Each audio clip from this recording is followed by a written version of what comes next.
حضرت عبداللہ بن مبارک رحمۃ اللہ تعالیٰ علیہ فرماتے ہیں لالچ کے رشتے ہیں دنیا کے، لالچ کے۔ آپ کے انتقال کا وقت آیا تو اماں بڑا رو رہی تھی۔ عبداللہ بن مبارک رحمۃ اللہ علیہ اپنی اماں سے کہنے لگے، اماں تو کیوں روتی ہے، تیرے تو اور بھی بیٹے ہیں، تو کو میرے بعد لوارث تو نہیں ہو جائے گی، آخری وقت ہے، نزع کا عالم، اماں تو کیوں روتی ہے، اور بھی بیٹے ہیں؟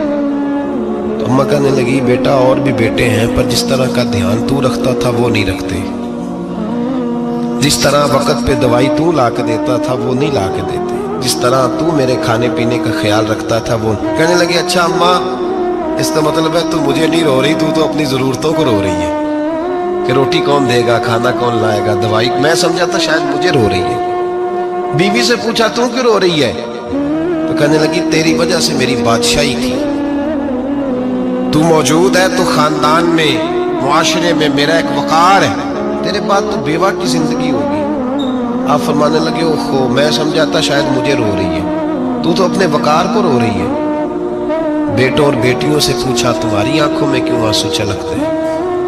کہنے لگے، ابا جس پیار سے باپ شادی کرتا ہے دوسرا کوئی نہیں کر سکتا، اور جس محبت سے باپ لا کے کما کے دیتا ہے دوسرا کوئی نہیں دے سکتا۔ فرمانے لگے، اوہو میں سمجھا تھا مجھے رو رہے ہو، تم تو شادیوں کو رو رہے ہو، میرے ساتھ تو تعلق ہی نہیں۔ پھر عبداللہ بن مبارک رونے لگے اور پھوٹ کے روئے۔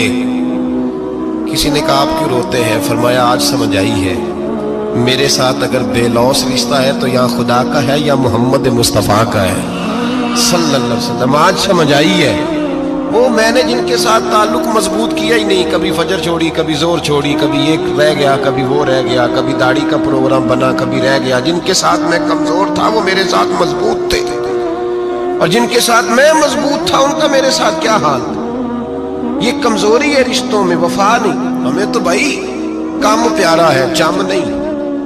بالکل بچے شکایت کرتے ہیں، کہتے ہیں ابا کماؤ پتر سے پیار کرنے لگا ہے، بچے شکوا کرتے ہیں، کہتے ہیں جو آدمی جیب میں زیادہ پیسے ڈالتا ہے ابا جی کا پیارا ہے۔ باپ شکوا کرنے لگے ہیں، کہتے ہیں میں مالدار ہوتا تو میرے بچے بھی فرما بردار ہوتے۔ رشتوں کو روح کا رشتہ بنائیں، وفا کا رشتہ بنائیں، وفا کا۔